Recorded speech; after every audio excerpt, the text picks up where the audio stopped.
전통의 먹과 얼이 살아 숨쉬는 곳, 자연과 어우러져 아름다운 경관을 자아내는 곳, 문화의 향기로 시민의 행복을 더하는 곳. 어서 오세요. 여기는 광주문화재단 전통문화관입니다. 무등산 자락에 위치한 문화관광 1번지 전통문화관에서는 지역 무형문화재와 예술인, 그리고 시민들이 더불어 광주 전통문화의 명맥을 이어가고 있습니다. 한폭의 산수와 같은 자연 경관과 어우러져 2000평 대지에 조성된 전통문화관, 공연과 문화행사 공간으로 쓰이는 서석당, 다양한 체험장으로 이용하는 입석당, 계곡물 소리가 듣기 좋은 야외 공연장 너덜마당, 전통문화전수와 작품 전시가 이루어지는 무형문화재 전수관으로 구성된 이곳에서 우리의 전통문화는 날마다 새로운 빛을 더해갑니다. 무형문화재와 지역문화예술단체의 공연을 무료로 감상할 수 있는 국악공연, 시지정 무형문화재에게 직접 전통문화예술을 배울 수 있는 시민대상 예술강좌, 내외국인 관광객 및 초중고등학생, 시민들을 위한 전통문화체험, 10월 무등산 자락에서 펼쳐지는 시민 참여형 문화감성 축제까지 배우고 즐기는 동안 옛것의 가치와 소중함이 우리의 마음을 채워갑니다. 그리고 광주 전통문화관은 시지정 무형문화재로 인정된 예능 보유자, 기능 보유자와 함께 우리 지역의 전통을 꾸준히 이어가고 있습니다. 풍요로운 문화의 빛으로 무등산 자락을 아름답게 수놓는 이곳에서 우리는 전통의 깊이를 더해갑니다. 옛것을 통해 새롭게 태어납니다. 어서 오세요. 이곳은 광주 전통문화관입니다.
무형문화재 판소리 제1호 이순자입니다.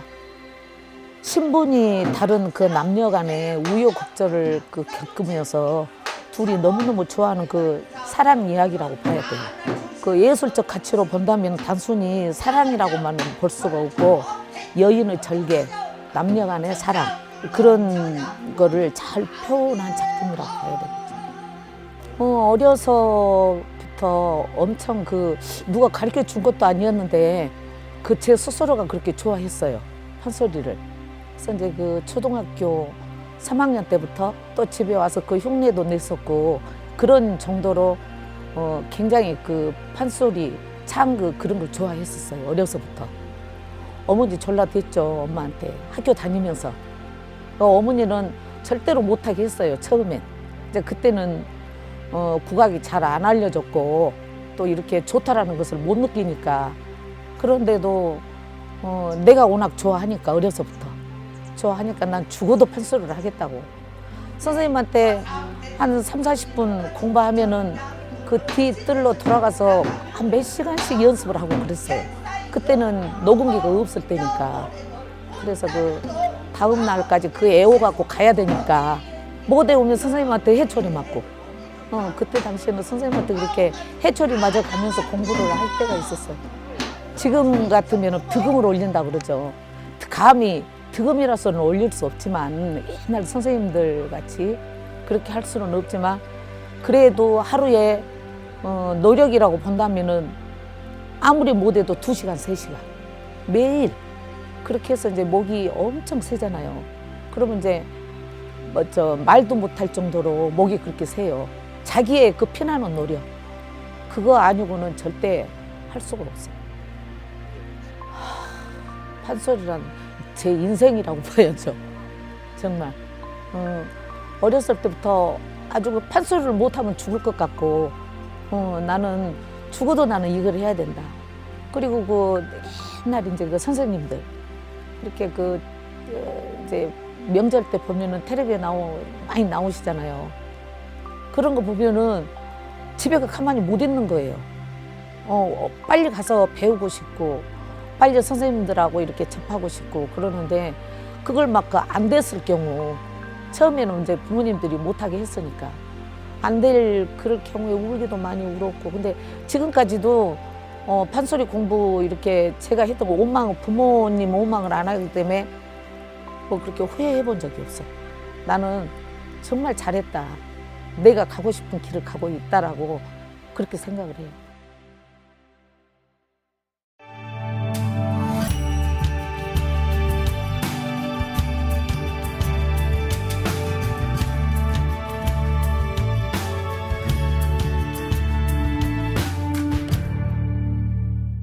네, 안녕하세요. 광주광역시 무형문화재 4호 필장 문상호입니다. 필장이라는 것은 붓을 만드는 사람을 필장이라고 합니다. 붓이라는 것은 그림을 그리거나 글씨를 쓸 때 사용하는 붓으로 재료로는 짐승의 털이나 식물의 섬유질을 이용하여 만든 것입니다. 원래 이 백운동은 조선 후기 때부터 이 붓을 만들어 온 우리나라에서 유일한 지역입니다. 그래서 내가 69년도에 강주로 이사 와서 살던 집에 이 붓을 만드는 선생님이 계셨어요. 그래서 자연스럽게 이 붓 제작하는데 입문하게 되었습니다. 저는 다양한 붓을 다 만들고 있어요. 모필로 만든 양호붓, 또 식물의 섬유질로 만든 대나무로 만든 죽필, 볏짚으로 만든 고필, 갈대로 만든 노필, 또 칡눈꿀로 만든 갈필, 또 조류털로는 닭털붓으로 만든 계모필, 꽁털붓, 오리털붓 등등 붓을 다양하게 다 만들고 있습니다. 모든 털은 끝이 있어야 붓을 만드는 거예요. 이런 죽필이나 이것은 아무 때나 해갖고 그 끝을 만들지만은 이런 털은 끝을 인위적으로 만들 수가 없는 거예요. 그대로 끝이 있어야 붓을 만들지 끝이 없으면 붓을 만들 수가 없어요. 그리고 테모필 같은 경우도 자기 어머니 뱃속에서 자란 머리털이기 때문에 그 베넷머리라고 하고 테모필이라고 그러는 거예요. 그 붓은 이제 그 최초로 그 머리를 이발할 때 미장원에서 자를 때 그 붓으로 붓을 만드는 거예요. 붓은 첫째 욕심을 버려야 돼요. 욕심을 버리고 마음을 비우고 만들어야지. 아, 이 붓을 만들어 갖고 돈을 받아서 뭘 어떻게 해서 다 그런 마음으로 만들면 제대로 좋은 작품이 안 나와요. 붓은 전통 아니면 만들 수가 없어요. 붓은 수작업 아니면 할 수가 없는 거예요. 나는 이 작업을 하면 그렇게 편안하게 좋은 거예요. 그리고 이 노는 것도 하루 이틀이지, 오히려 일하기보다 된 거예요. 우리는 일하면 그렇게 편안히 좋아요. 지금 이 모든 작품을 관리하고 잘 보관할 수 있는 기관이 있는데 기증을 하려고 좀 찾고 있는 중이거든요. 귀한 작품들이 나름대로 내가 참 연구하고 심의로 기운 작품들이기 때문에 이걸 한 곳에다가 내가 이 기증을 하려고 지금 찾고 있는 중이에요.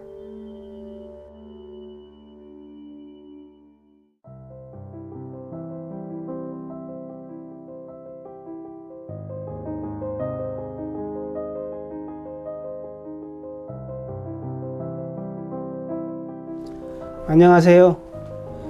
저는 강주 광역시 필장 진달의 붓 안명환입니다. 필장은 붓을 만드는 장인입니다.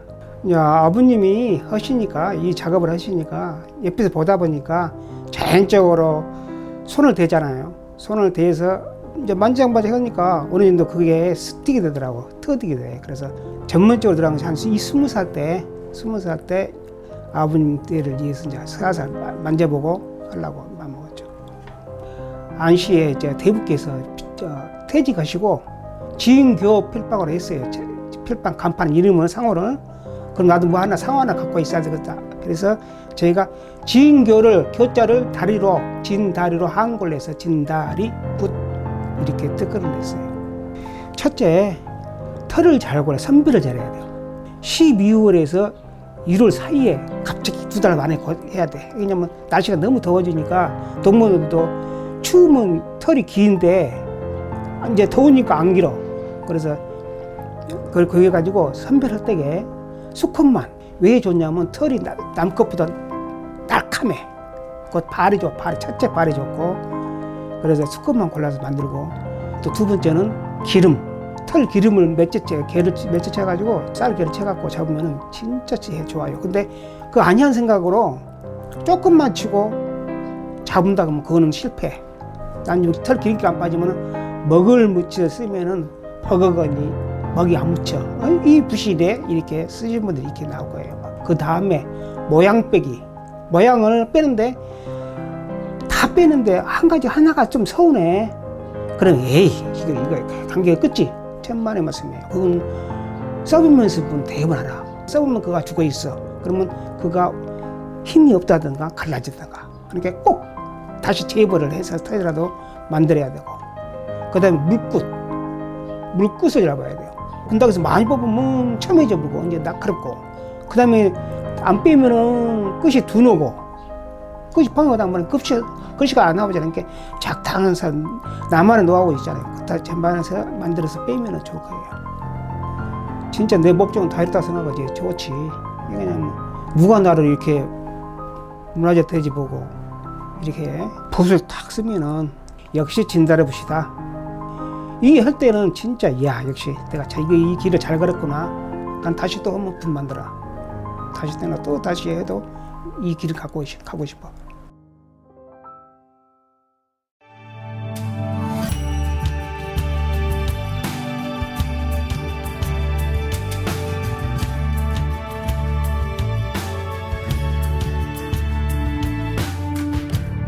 안녕하세요. 저는 광산농악 사무소의 정특세입니다. 광산농악은 우리 광산 지역에서 연주되어 온 다양한 농악을 집필해서 한 것입니다. 농가의 자손으로서 어릴 때부터 풍물을 자주 잡았는데 그게 계기가 되어 갔습니다. 물론 사형사의 역할도 중요하지만 내가 알아야 은행을 이끄는데 도움이 될 것 같아서 부족한 부분을 자료를 찾아보고 가르침도 받고 했습니다. 내가 한 달 전에 우리 장덕동, 하남 장덕동에다가 광남농악 전수관을 준공을 하였는데 그것이 참 뜻이 깊었습니다. 각 분야에 들어있는 학생들이 앞으로 그 애들이 더 나와서 더 좋은 결과를 발휘를 하고 내가 지금까지 마음을 갖고 포부를 갖고 있습니다.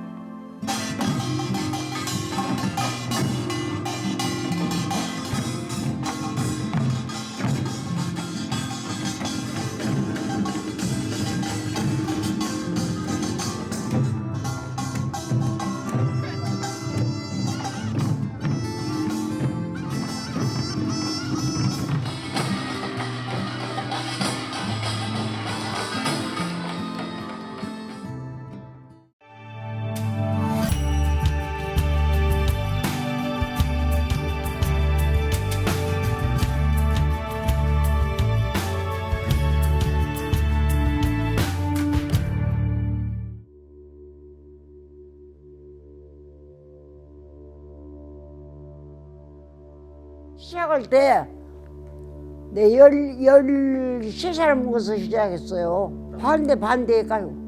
우리 아버지 모르게. 건반의 선생님이 누구냐면은 정강수 선생님. 단가 배고, 춘향전 배고, 무용도 시조도 가르쳐주고, 가야금도 가르쳐주고, 어아청춘. 그거 뭐냐 배웠어요. 강중장에서 연주대. 건반 예술학교에서 뽑혀갖고 춘향이를 했어. 내가 공연을 강국장 구경을 오셨어. 저 군지탄 애기가 누구냐고 그런 게로 내가 알고 내가 화장을 해본 게 몰라요. 복상 딸이요.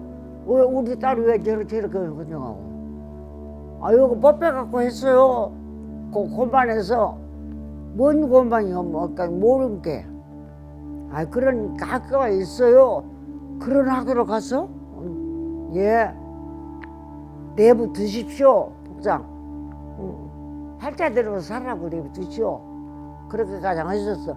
그래갖고 내가 진로 촬영 게 거기서 좋게 봐버렸어. 해방돼서 내가.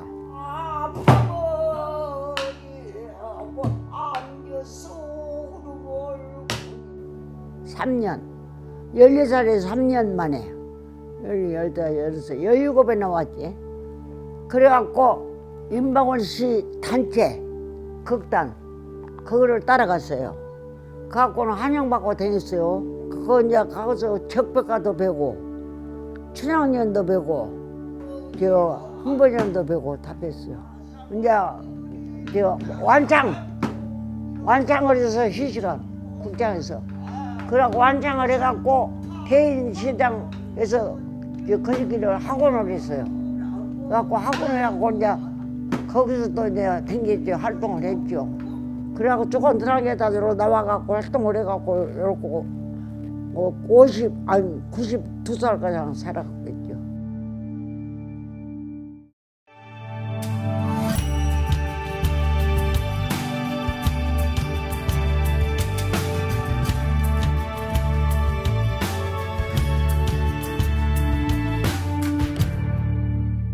네, 안녕하세요.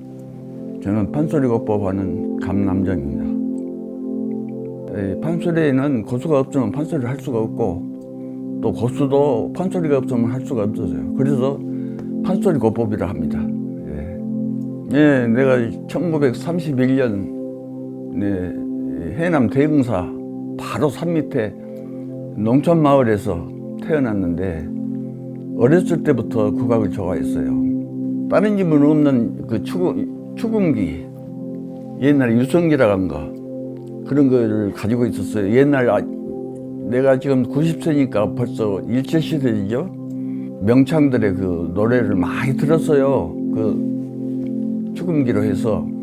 특히 이제 임방울 선생님의 추억이라든가, 아쌈도 첩첩하고 그런 그 소리를 많이 어렸을 때부터 들었는데, 어째 그렇게 국악을 좋아해가지고, 내가 13살 때 임방울 선생님의 그 공연을 봤어요. 그러면서부터 아주 내가 북을 치기로 아주 간단히 말해서 작정을 했어요.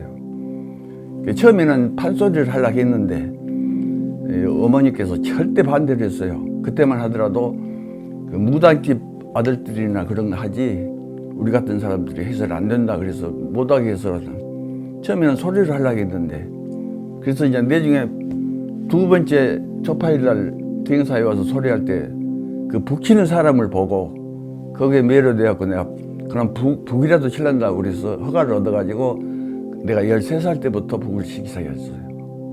소리를 아무리 잘해도 고수가 제대로 맞춰주지를 못하면 소리를 제대로 할 수가 없어요. 명창이 고수를 잘 골라야죠. 그래서 일고수 일명창이란 말이 있습니다. 일산 김명화인 선생이란 그 유명한 선생님을 만났어요. 돌아가셨지만은 그 선생님을 만났기 때문에 내가 이렇게 직업적으로 이렇게 했지. 안 만났으면 해남이나 진도 이런 데 다니면서 북치는 한량 북에 불과했을 겁니다. 그런데 그분을 만나가지고 4년 동안 공부를 했어요. 그래서 나한테는 그분이 전부고 그분한테 배운 것을 나는 그대로 지금 선생님한테, 얌 선생님한테 전하고 있죠.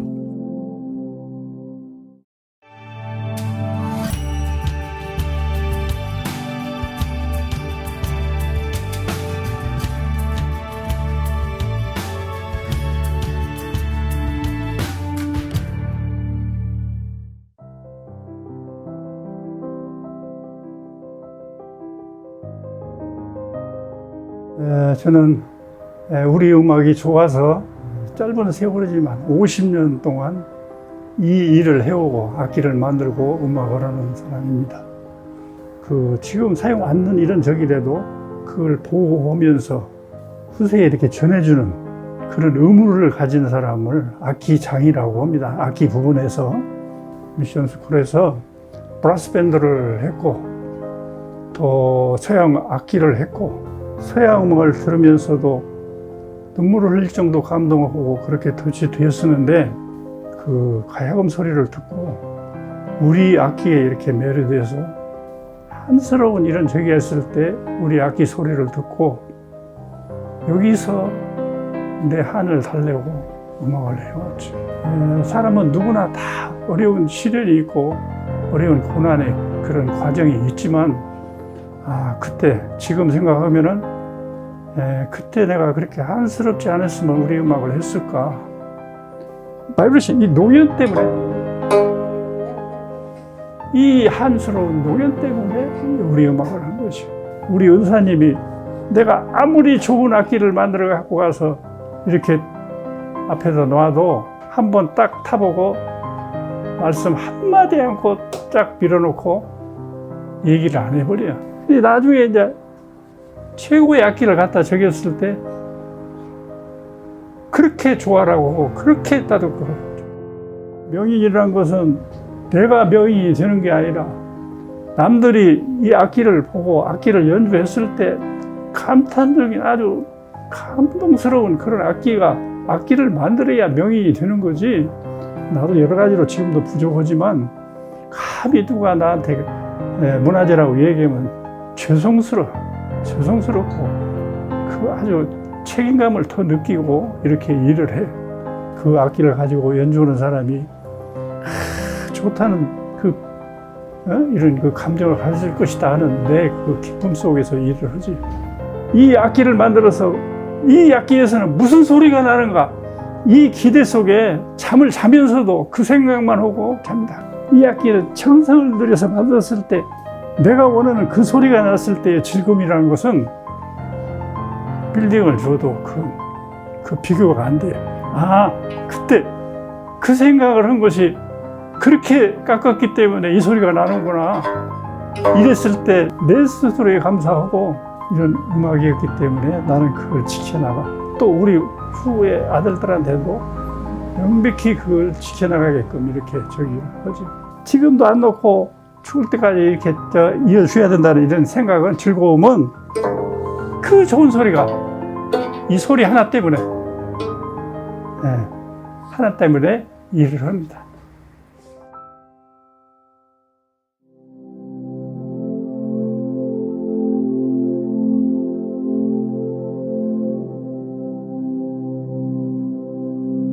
예, 안녕하십니까. 저는 광주광역시 무형문화재 제12호 악기장 이복스입니다. 현악기로에서는 가야금, 검문고, 아쟁, 해금이 있고요. 현재는 많이 쓰여지지는 않습니다만은 금과 슬이라는 악기가 또 있습니다. 그리고 관악기로에서는 대금, 단소, 소금, 태평소, 그다음에 타악기로 와서는 장구, 북, 그리고 북 중에서도 소리북을 내가 전문적으로 이렇게 제작을 하고 있습니다. 이 악기를 만들 때는 혼이 들어간다고 저는 얘기를 합니다. 우리 전통악기는 말 그대로 전통적으로 내려온 악기입니다. 그리고 조상의 숨결이 담아 있는 거죠. 전통악기 모양을 흉내내는 것보다도 정신 세계가 굉장히 중요한 부분입니다. 그 다음에 재료가 좋은 곳에서 자란 재료여야 되겠고, 그리고 건조와 숙성 과정을 정확히 하면서 이걸 그 다음에 제작 과정에 들어갔을 때 좋은 악기. 그래서 명금은 제작자와 연주자가 두 사람이 만드는 과정입니다. 내가 아무리 명금이라고 얘기해봐야 연주하시는 분이 그 좋은 소리를 못 냈을 경우에는 그 명금이 들 수가 없죠. 그런 마음을 항상 저는 가지고 제작을 합니다. 예, 우리 전통 악기를 제가 제작을 하면서 뭐 의무라고 할까요? 이 제작을 하는 사람들은 먼저 금전적인 거, 돈을 먼저 생각하면 이 제작을 못 한다. 그것은 소비자 입장에서 쫓아가다 보니까 그렇게 되거든요. 그래서 전통을 망각하게 되는 부분이 있습니다. 우리의 전통을 지킨다는 그런 의미로 지킴이 역할을 하는 나 자신이 되자 전통을 내 나름대로는 지킨다는 그런 사명감이라고 할까요? 그걸 항상 마음속에 갖고 있습니다.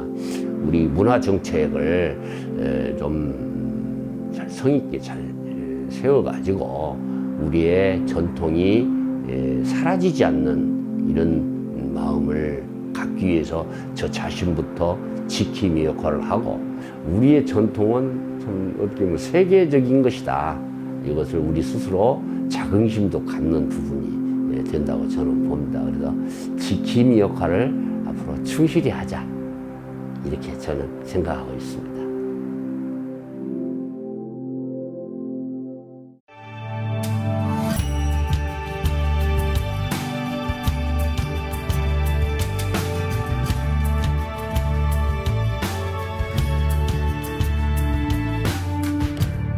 안녕하세요. 저는 화류소목장 무형문화재 기능보유자 조기종입니다.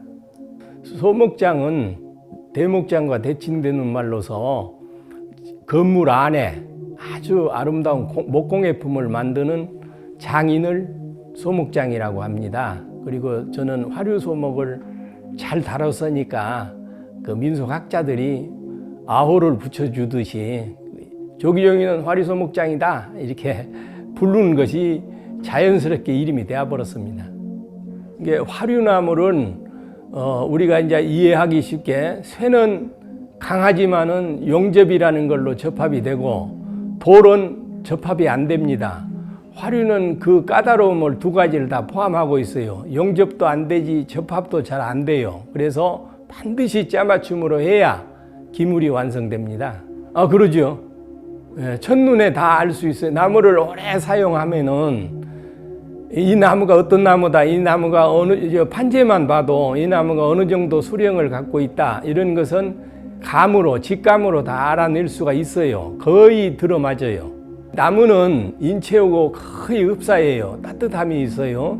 그리고 추운 겨우 얼음이 얼거나 이럴 때는 나무가 성장을 멈춥니다. 그것은 이제 땅에서 기운을 끌어올리지 않아요. 쉬고 있는 상태인데, 1000년짜리를 내가 사용을 해보면은 그 나무에 가지고 있는 따뜻함이 전달이 돼요.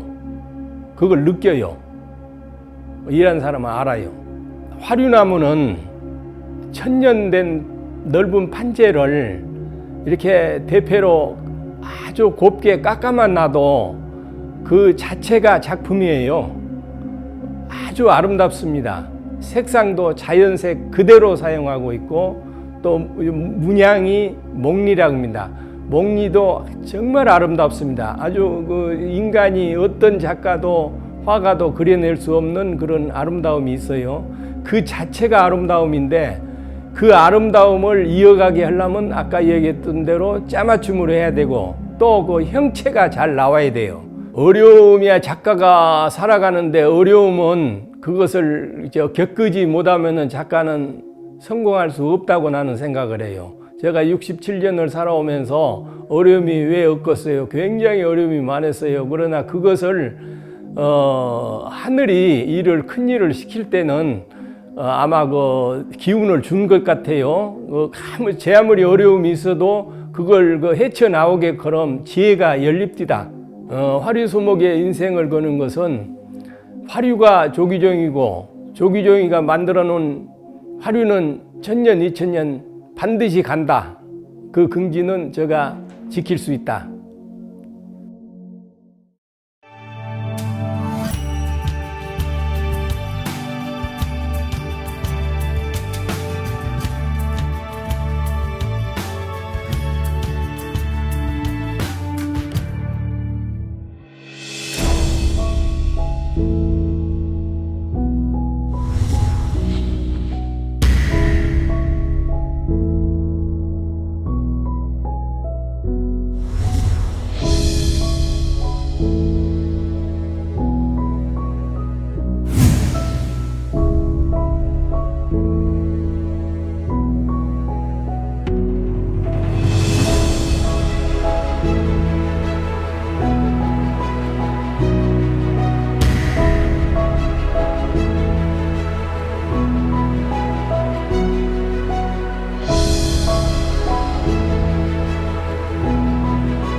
네, 저는 동초제 춘향가 보유자 16호 방성춘입니다. 그 김연수 선생님이 호가 동초셔요. 그래서 동초제라고 합니다. 이제 우리 동초제 선생님 춘향가 특징은 장단이 끊고 맺고 헌데가 정확하시고 가사가 또 이면이 맞도록 정확하시고 거기다가 또 특징은 또 장단까지 표시를 다 하시고 동초 선생님 소리는 널리 뻗어서 참 뿌리가 튼튼하시고 기둥이 아주 정확하시고 어머니께서 너 소리 한번 배워볼래? 그래서 그때 아무것도 모르면서 예 제가 할게요. 우리 어머니께서 제 손을 잡고 선생님 집을 찾아가서 공부를 좀 가르쳐 주십시오. 처음 제가 배웠던 노래가요 춘향가요. 춘향가 녹음기도 없고 시골에 등장불 키워놓고 참 그러고 그 사는 때라 그냥 육성으로 이거 말로 이렇게 선생님이 가르쳐 주시는데 우리 집이 머니까 못 가고 저녁에 선생님 집에서 자요. 그러면은 아침에 딱 눈을 떠서 그 선생님이 가르쳐 주셨던 가사가 잠을 깨서 생각하면 가사가 졸졸졸졸졸졸 가사가 그 가사가 머릿속에 떠오르고 애우고 또 이제 일어나서 또 다나박 지르고 또 집에 가서 책 허리에다 젖혀 메고 학교 또 가고 그랬죠. 그렇게 13살부터 시작한 게 지금 여기까지 왔습니다. 이 판소리 실력을 갖추기가요 참 어렵습니다. 저기 있는 돌을 이 손으로 손가락으로 뚫어야 한다는 집념이 있어야 소리를 한다. 그만큼 소리하기가 어렵다. 선생님이 그러셨거든요. 근데 제가 이제 13살부터 제 나름대로 이제 이렇게 문화재까지 올리고 그랬는지는 모르지만은 참 열심히 했습니다. 하루도 소리를 안 하면 안 된다는 마음으로 하루에 몇 시간씩 이렇게 하고 나면은 가슴도 아프고 등도 아프고 그런 아픈 고통이 있어야만 실력을 갖추고 그럴 때마다 고생은 했지만은 선생님들이 칭찬해 주시고 할 때 참 행복했다고 생각합니다.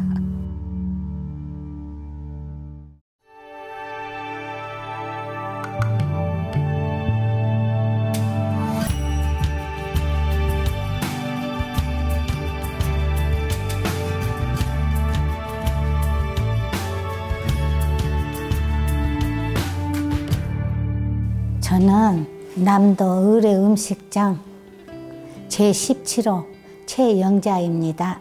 의뢰 음식이라는 것은 사람이 태어나기 전에 이제 무사하게 태어나게 해주십시오 하고 삼신상을 태어나기 전에 상을 차리거든요. 그리고 이제 아기가 태어나면은 미역국 밥을 해서 또 차려놓고 산모를 먹여요. 그러고 나서는 이제 100일 되면 100일상, 1년 되면 돌상. 자, 그러고는 이제 결혼식 하면 이제 결혼식, 60대 옛날에는 61살 되면은 회갑상 그렇게 차리지요. 그리고 이제 돌아가시고 나면은 제사상. 그거까지 하는 게 의례 음식이라고 해요. 옛날에 저 임금님 시절에 우리 남도로 유배를 왔대요. 옛날에. 그래가지고 우리 남도가 그 음식이 발달이 되고 산에서 나는 재료, 들에서 나는 재료, 바다에서 나는 재료, 재료가 풍부해가지고 우리 남도 음식이 그렇게 발달됐다고 그 말도 있어요. 예. 우리 친정 아버지가 대장손이셨어요. 그래가지고 옛날에는 장손집으로 다 모이잖아요. 제사 해도 모이고 생일만 새도 모이고 그러면서 이제 옆에서 이제 보고 같이 배우는 게 그게 배우게 됐어요. 제가 음식을. 그 자연히 배웠지 어려서부터. 그래서 그러고 저러고 하다가 고모님이 먼저 음식장을 시문화재를 받으셨는데 이제 고모님이 이제 돌아가시고 나니까 시에서 그 뒤에를 이을 사람은 나밖에 없다. 그렇게 자동으로 됐어요, 문화재가. 보기 좋은 떡이 먹기도 좋다. 기왕지 음식을 하면은 보기 좋게 해라. 뭐 또 맛도 물론 있어야 하지만은 눈이 먼저 먹고 입이 두 번째로 먹는다. 대충 하면은 맛없어요. 정성이 들어가야 맛있지. 우리 요 전통 음식 없어지면 안 되잖아요. 그래서 남도 정통 음식 연구소라고 연구소를 하나 제가 차렸어요. 그래가지고 제자들을 그래서 기르고 있거든요. 거기서 이제 다 제가 아는 거, 혼례 음식, 떡 한과, 정통 음식 그런 거 가르치고 있어요. 음식을 내가 맛있게 해서 대접을 하면은 상대방이 맛있게 먹어주면은 그거 같이 기분 좋은 게 없거든요. 그러니까 내 성의껏 해서 맛있게 대접하는 거. 먹고 나서 이거 맛있게 먹었습니다 하면 그 말 듣기가 제일 좋아요. 안녕하세요. 무형문화재 제17호 의례음식장 이혜섭입니다. 참신사부터 단계별로 있어요. 근데 이제 특이한 건 뭐냐면 100일은 백설기를 해서 100집이 나눠 먹어야 그 아기가 크면서 이제 잘 되고 그런다고 그걸 믿고 행하고 다 상차림을 했고 또 돌상은 명이 기르라고 실패도 넣고 그리고 이제 또 성년이 되면 이제 성년식이라는 게 있어요. 이제 남성 길이 다르기 때문에 이제 숫상으로 갈래상을 넣고 여자들은 찻상 한가 종류로 많이 넣고 그 다음에는 이제 결혼 신랑이 신부집으로 장가 가면 또 이바지도 있지만은 큰 상 차림이라는 게 있어요. 그러면 그 지역에 따라서 이제 유행된 음식, 맛깔스러운 음식을 다 차려놓고 또 제일 큰 게 뭐냐면 회갑상은 이제 그냥 공중에서는 뭐 40cm, 50cm를 쌓았으나 우리 이제 양반가에서는 그냥 30cm 이제 가진 의례적인 상을 차려서 이제 기념을 하고 그렇게 행해진 것이 의례 음식이라고 해요. 지금은 100세 시대잖아요. 그래서 이제 거의 요새는 육순잔치는 안 하고 칠순으로 많이 추세인데 그것이 좀 안타깝더라고. 우리가 이제 손수 재료로 이렇게 예쁘게도 하고 맛있게도 하고 맛깔스럽게도 하고 해서 이제 의례 음식을 차리는데 지금은 그냥 포도시 제사상 정도? 내가 어디 다니면 이제 전대 같은 데나 문화관이나 가면 기초밖에 못 가르쳐요. 왜냐 한계가 있어요. 시간의 한계가 있어. 그래서 내가 아쉬운 마음이 들어서 4년째 돼 갔는데 3년 전에 연구원을 설립을 했어요. 해서 왜냐하면 더 고급스럽고 시간이 요하는 것은 이곳에서 가르치려고. 지금 세대의 승부수는 맛과 모양이다라고 말을 해요. 내가 하고저은 이제 모양과 맛이 제대로 이루어져야 내가 잠이 온다고요. 이렇게 이쁘게 하고 맛있게 하면 남들이 부러워하겠다, 부러워할 정도로 해야겠다 이런 마음으로 하죠.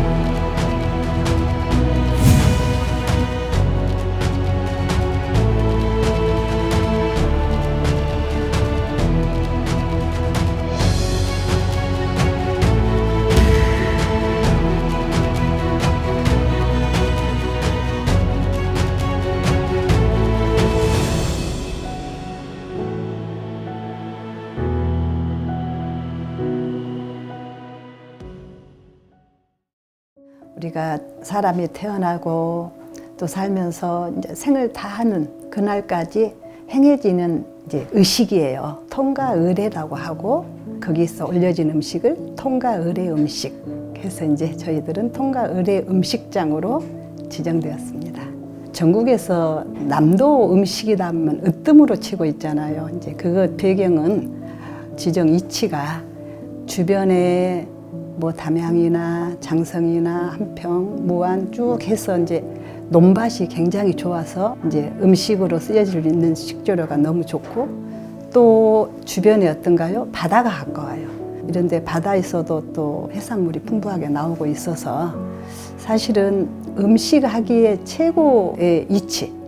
할아버지가 계셨고 또 사랑방이 이제 있었고 그래서 사랑방에 늘 손님이 오셨고 어쩌면 집에 떡이 떨어진 날, 술이 떨어진 날이 없었어요.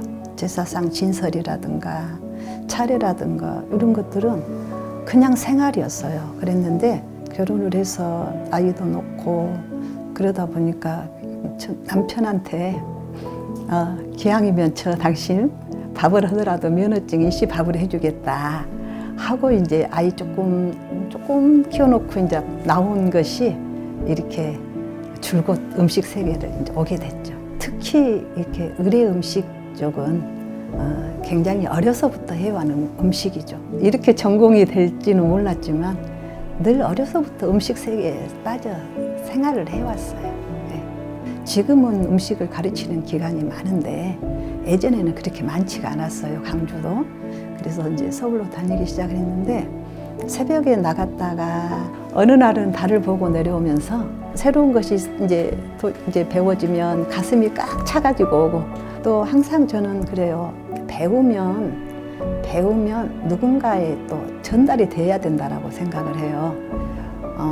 늘 여기저기서 이제 음식을 배웠던 거, 알고 있는 거, 그리고 어머니가 했던 것들을 레시피화 만들어가지고 또 전달하고 항상 음식에 관한 일은 지침이 없다는 것을 느껴요. 지칠 줄 모르고 그토록 재미있더라고요. 음식 일이 항상 음식 일은 재밌고 또 식재료가 주는 기쁨이 굉장히 커요. 음식을 하기 위해서 이제 이렇게 재료를 준비해 가지고 이렇게 딱 다듬어서 준비를 해놓으면 아우 그 자연 색이 식재료 색이 얼마나 예쁜지 어떤 정말 말로 표현할 수 없는 기쁨이죠.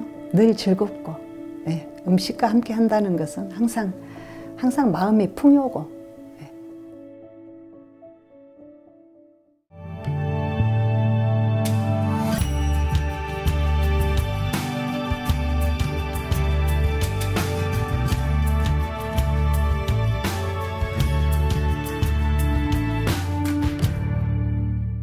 오수관 선생님 아드님 오태석 선생님이 이제 가야금 병창을 어떻게 보면은 제대로 이제 부활시키면서 제일 인기가 많이 누르셨죠. 그래서 이제 그분을 받아서 우리 박기 선생님이, 그다음에 안숙 선생님, 또 강정숙 선생님, 그래서 이제 지방에서는 저 이제 문명자, 황승호, 뭐 이영애 선생님들이 이렇게 이제 나오기 시작한 거죠. 얘들을 좋아해서 교대를 가서 난 선생님을 하고 피아노를 배웠는데 하도 우리 친구가 가야금 배워라 얼마나 좋은지 아냐 그리고 끌고 간 것이 임동선 선생님을 뵌 거예요. 근데 그 가야금 소리가 인연이 되려고 그랬는지 제가 운명이 바꿔지려고 그랬는지 너무 좋은 거예요. 그래서 거기 매료돼 버렸어요. 그 가야금 소리에. 그래서 피아노가 뭐고 다 던져버리고 이제 가야금을 배우기 시작한 거죠. 그다음에 이제 소리를 너무 좋아했던 거라 판소리를 배우기 시작했죠. 그래서 이제 그 소리를 배우면서 우리 안숙 선생님하고 인연이 됐어요. 제가 쳐들어갔어요, 선생님 집을. 그래서 그 가야금 병창을 본격적으로 88년도부터 본격적으로 하기 시작했죠. 저는 또 빨리 부모님을 찾고 있어요. 그래서 3살 때부터 아버지를 못 뵙고 그다음에 이제 만으로는 15, 16세 이거 가야금을 시작했는데요. 그때 바로 이제 어머님이 돌아가시고 저는 환경이 그랬기 때문에 그걸 전부 예절하게 들렸어요. 그 소리가, 가야금 소리가. 그래서 이제 가야금을 타면 선생님이 너는 가야금에 한이 설었어요. 한이 있어야 그래. 항상 선생님이 꼭 그러셨어요. 저는 가야금 병창을 위해서 판소리를 배웠어요. 그래서 어떻게 하면 가야금 병창을 더 깊이 있게 맛깔나게 정말로 묵은지처럼 그렇게 진덤진덤 할 수 있을까, 사람 마음을 확 사로잡을 수 있을까, 그런 마음에서 이제 판소리를 열심히 한 거죠. 이게 가야금 병창이 그래서 제가 힘들다는 거예요. 한 가지만 잘해도 안 돼요. 가야금 산조도 아주 정말로 산조 전공자 못지않게 잘해야 하고 판소리도 소리 여신 분 못지않게 잘해야만이 두 개가 합해져서 두 개의 장르가 정말로 하나로 꼽혀올 수 있는 그런 장르가 되기 때문에 순간에 가야금 한번 탁 잘못 뜯으면 이 등골이 오싹하는 거예요. 그럴 정도로 참 힘든 장르다. 그런 생각이 들면서도 정말로 가야금 병창은 국악의 꽃이다. 이런 생각이 듭니다. 제 나름대로는. 저는 지금 경지에 못 오른 것 같아요. 제 생각에는. 젊었을 때는 못 모르고 했는데 이제는 좀 알 것 같거든요. 소리도 하는 법도. 근데 이제 몸이 안 따라주네요. 제자들도 때로는 안타깝고 정말로 어려운 것을 네가 그렇게 습득하기가 힘들구나 이런 생각이 들어요. 저는 이 정도에서 멈추더라도 제자들을 그만큼 가르쳐 내려고 해요. 제가 얕은 생명이 붙어 있는 한은 제자들을 위해서 살려고 그래요. 광주광역시 무형문화재 제18호 가야금 병창 보유자 이영애입니다. 가야금 병창은요, 첫째 가야금 줄소리를 뜯어야 되고 거기에 이제 수반되는 게 판소리입니다. 그래서 가야금을 연주하면서 거기에 판소리나 민요를 얹어서 부르는 장르를 한마디로 가야금하고 병행한다 그래서 가야금 병창이라고 일컫습니다. 저는 10살 때 사실 피아노를 먼저 시작을 했어요. 그러다가 어느 날 아버지에게 들켰어요. 피아노는 서양 것인데 우리나라 사람은 우리나라의 문화를 알아야 우리나라가 산다. 그 말씀으로부터 가야금을 무릎에 놓게 되는 거죠. 그런데 어느 날 가야금 제가 연주를 하는데 막 박수를 관객이 쳐주는 거예요. 근데 이제 어린 꼬마가 고개를 들고 그분들의 표정을 보고 싶은 거예요. 근데 가야금만 연주하는 건 고개를 들면은 안 되는 그러한 틀이 있거든요. 그래서 고개를 들 수 있는 게 뭐냐 그랬더니 판소리와 가야금 병창이었어요. 그래서 병창의 길을 걷게 된 겁니다. 가야금 병창은 고개를 들고 관객과 이렇게 소통을 하면서 연주를 하기 때문에 미소를 지어줄 수도 있고 소통하는 노래를 가지고 무언의 대화를 하는 겁니다. 진정으로 이 길을 가려면 내가 목숨을 다해서라도 이 길을 가야 되겠다. 이러한 다짐이 있었죠. 그러고는 숱한 날을 세워서도 연습하고 또 연습하다 많이 울기도 하고 한 분야의 달인이 되려고 하면 이 영적으로 감이 옵니다. 내가 10,000번 한 거를 10,000,000번 연습했을 때는 다르겠죠. 그래서 저도 그러한 영감을 가야금 병창인으로서 많이 받았던 적이 있습니다. 우리의 그 판소리나 이런 내용을 쉽게 지금 시대적으로 풀어서 이렇게 좋은 내용이 있다라는 거를 국악을 좋아하는 분들에게 또 자라나는 청소년들에게 먼저 알려주고 그 뜻을 이해한 다음에 연주를 시키거나 지도를 한다면 지금 시대에 아주 맞게 잘 가고 있지 않을까. 그래서 그런 걸 계획하고 있습니다.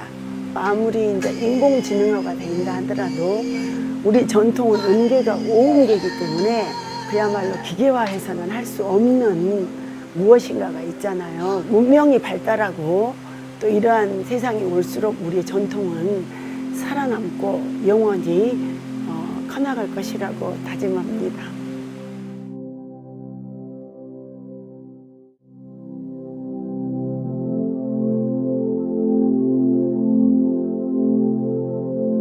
가야금이라는 악기를 연주하면서 노래하는 것을 가야금 병창이라고 합니다. 가야금이 소리의 반주 역할을 해주기도 하고 또 장단 역할을 해주기도 하는 그런 특징을 가지고 있는 음악입니다.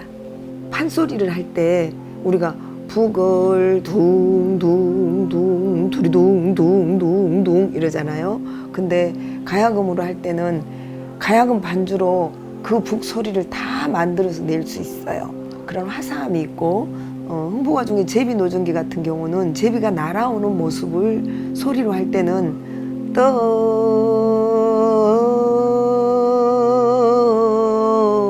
막 이렇게 굴곡지게 해요. 근데 가야금 병창은 이 가야금 선율이 있기 때문에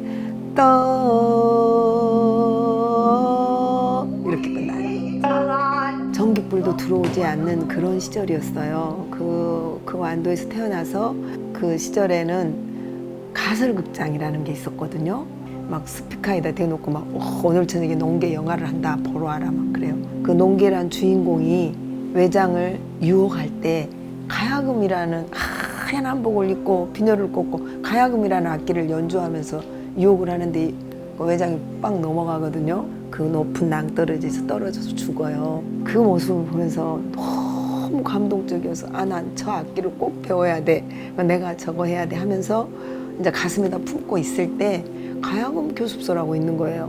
그래서 나도 모르게 그냥 무엇에 간 것처럼 그냥 거기를 들어갔어요. 그때 이제 가야금 만나서 가야금 산조를 하게 됐었고 거기서 이제 막 민요도 하고 공연도 다니고 하다가 고등학교 졸업하고 전남대학교를 들어가서 향사 박기희 선생님을 만나게 돼요. 그래서 제가 거기서 가야금 병창을 이제 본격적으로 시작하게 됐습니다. 가야금을 하니까 너무 목말라서 이것저것 접하게 되다가 이제 소리를 하면서 내가 이거구나 가야금 병창. 이것을 하니까 이제 채워지는 거예요. 하나씩 막 소리로 막 질러서 표현할 수 있는 게 그게 되더라고요.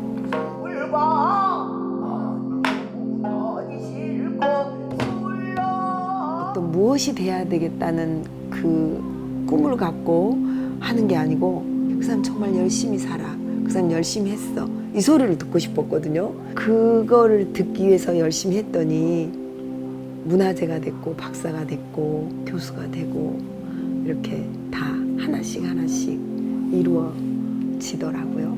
전통을 더 사랑하게 되고 가까이 접할 수 있는 그런 공연을 하고 싶습니다.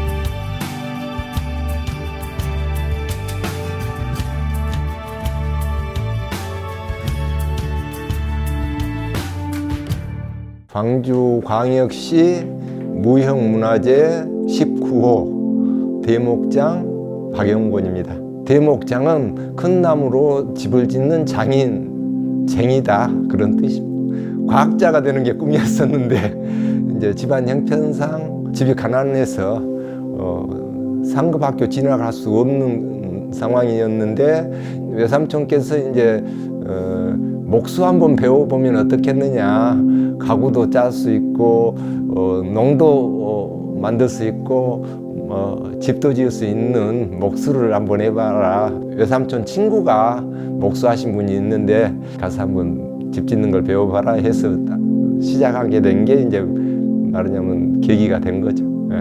이게 이제 하다 보니까 건축공학이기도 하고 자연과학이기도 한 거예요. 자연을 알아야 집을 지으려면 지진에도 견뎌야 하고 비바람이나 풍우에도 견뎌야 되고 겨울에는 추우니까 따뜻한 집이 돼야 되고 여름에는 시원한 집이 돼야 되고 우리나라 같이 사계가 뚜렷한 온대 기후에서는 남향하는 집이 지어야 되기 때문에 집터가 또 첫째 중요하고 상당히 많은 것을 생각을 해야 됩니다. 어떤 목적으로 사용해야 될 집인가가 중요하겠죠. 민가에서 한옥은 어찌해야 될 것인가. 말하자면 농사일을 하는 분의 집이라면 헛간도 있어야 되고 곡간도 있어야 되고 농사에 필요한 농기구도 들여놓는 것도 있어야 되고 관아 건물이라면 또 관아 건물에 대한 갖춰야 될 것. 사찰 건축은 종교 사상적인 의미라든가 이런 것을 토대로 설계가 잘 이루어져야죠. 그 환경과 집을 지어져야 하는 입지까지도 다 잘 고려해서 집터가 좋아야 되겠죠. 지난번보다 이 앞전에 지었던 보다 다음 집은 뭔가 하나라도 더 낫게 지어보려고 노력을 했죠. 부족한 것, 잘못된 것 하나하나 고쳐하는 수많은 지금도 그 하나하나 보완하고 보충하고 고쳐 나가는 과정이라고 할 수가 있죠. 그게 이제 아마 오늘을 있게 한 시간들이었고 지금 현재의 경험을 바탕으로 또 다음이 더 나아질 거라고 확신하고 있습니다. 내가 하고 있는 일에 최선을 다해서 누군가의 후진들로 아마 표본이 됐으면 좋겠다는 생각을 하고 있습니다.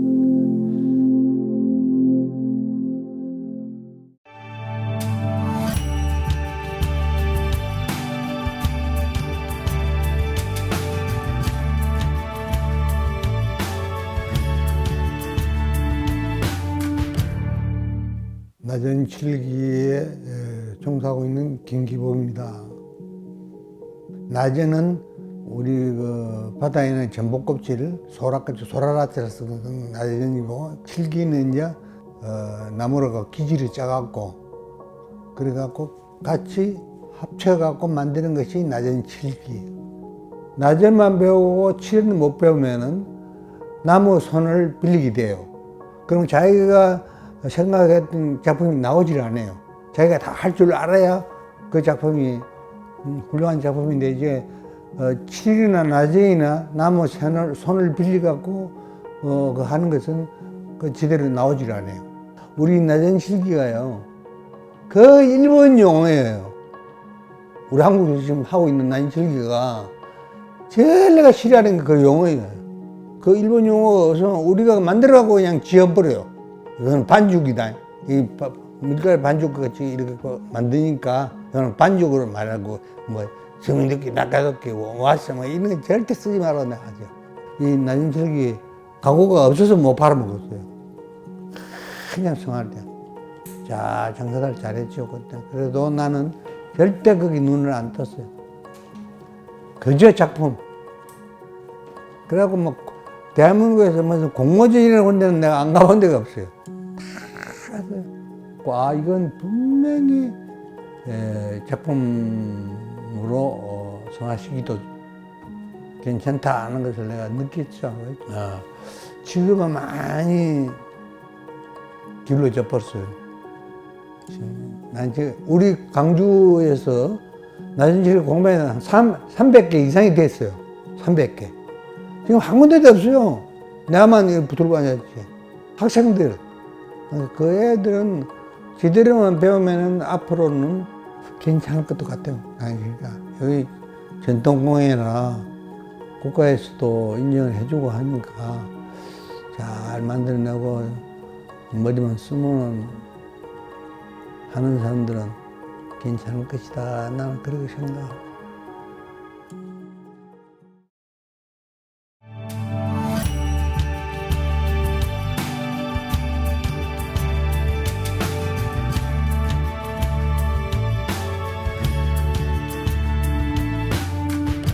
저는 불교 미술을 하고 있는 탱화장 송광무 상봉입니다. 불화는 종교 미술입니다. 불교 미술인데요. 불교 미술에는 세 가지 유형이 있는데, 하나는 예배를 대상으로 하는 작품이 있는가 하면 전각이나 절을 장엄하는 단청 종류가 있고, 불상을 만들어서 예배의 대상으로 삼는 불상 조각이 있습니다.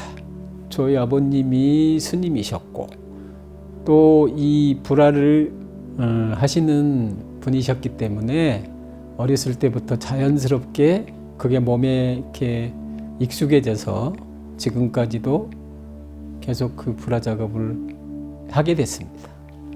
저는 이제 저희 아버님이 그림 그리는 모습을 어렸을 때부터 보면서 느꼈던 게 뭐냐면, 굉장히 강력한 색채를 통해서 나타나고 있는 여러 가지 인물 군상들이 굉장히 두렵고 무서웠어요, 말하자면. 그게 처음 어렸을 때 봤을 때 그 불화에 대한 느낌이었는데, 나는 불화를 하겠다는 게 아니라 그림을 그리게 된다면 좀 더 현대적인 어떤 느낌이 날 수 있는 그런 그림을 그려야지라는 생각을 그때 처음 갖게 됐었죠, 말하자면.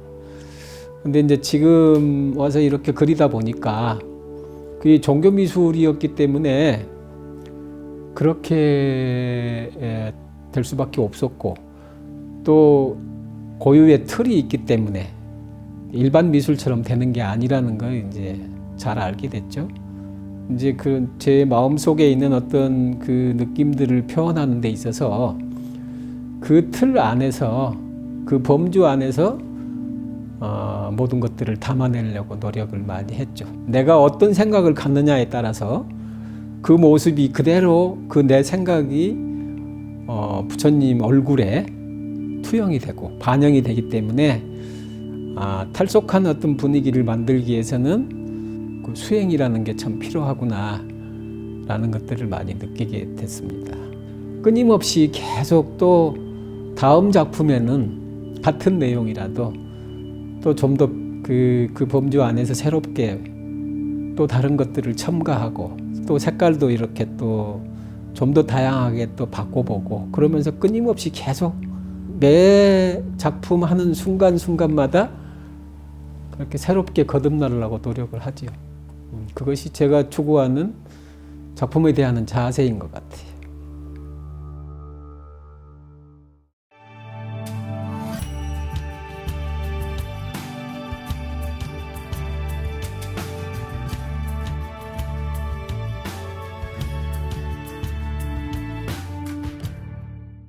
안녕하세요. 저는 영전 덜놀의 광주시 무형문화재 제22호 들놀의 회장을 맡고 있는 표식입니다. 안녕하십니까. 저는 광주광역시 무형문화재 제22호로 지정되어 있는 용전 들놀이에서 손소리를 하고 있는 정영을이라고 합니다. 용전은 광주광역시 북동쪽 끝자락에 위치한 마을로 담양군 봉산면과 장성군 삼소면이 맞닿는 영산강 상류 농토를 끼고 있는 인전마을에서 이웃과 이웃이 품앗이를 하면서 허리 아픔과 피로도 돌고 일의 능률을 높이기 위해서 불렀던 노래로 농군들의 애환과 삶이 담겨 있는 옛날의 조상들의 얼과 흥이 넘치는 농요라고 할 수 있는데요. 용전 들노래는 용전 마을에서 논이나 밭에서 일하면서 불렀던 노래로 농업 노동요라고 할 수 있습니다. 우리가 쉽게 말해서 쌀이 하나씩 만들어지는 과정을 우리가 전부 이제 이렇게 재현을 하죠. 크게는 소리꾼과 악기는 반주해 주는 사람과 농군, 그 다음에 안악내들. 제가 개인적으로 생각하기는 지금은 기계화되고 옛날 것들이 잊혀져 가잖아요. 그래서 옛날 것을 잊혀진 것을 영구적으로 보존하고 후손들한테 알려주기 위해서 문화재로 되지 않나 이렇게 저는 생각하고 있습니다. 저도 부모님들이 농사를 지어가지고 이렇게 도와주고 일도 해봤거든요. 일을 해봤는데 들 일이 엄청 힘들어요. 힘들어서 이거 힘겨움을 조금이라도 좀 해소하고자 이런 노래를 부르면서 일을 하셨구나 그렇게 느껴졌죠. 즐거워서 하기보다는 이게 허리 아픔과 고도 아픔을 덜기 위해서 이거를 읽기 위해서 노래를 부름으로 해서 그런 힘든과 피곤함을 달래기 위해서 불렀다고 생각을 하거든요. 우리 그 젊은 사람들을 발굴해서 여러 사람들이 우리 그 들노래 행사 과정을 계속적으로 좀 보존했으면 좋겠습니다.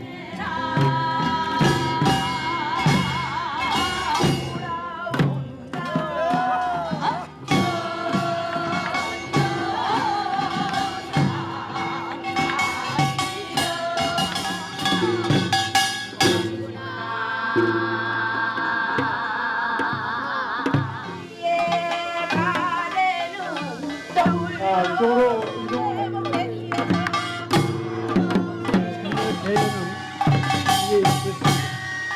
수고하셨습니다. 박수 한번 쳐주세요. 고생하셨어요.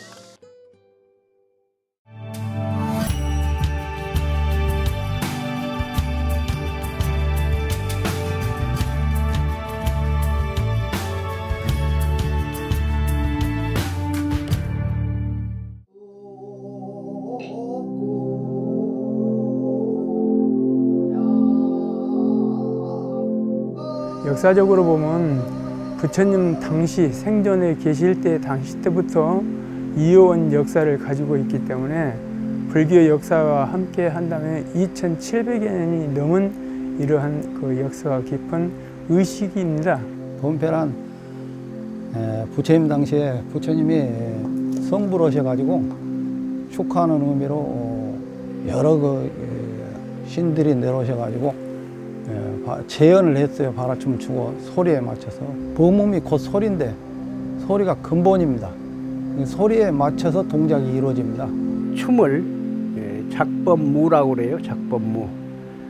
그래서 발화 또 나비춤 뭐 이런 것을 통틀어서 작법무라고 하고, 그 작법무는 부처님께 신업, 이게 몸으로서 공양을 올리는 하나의 춤으로 나타내는 의식이에요.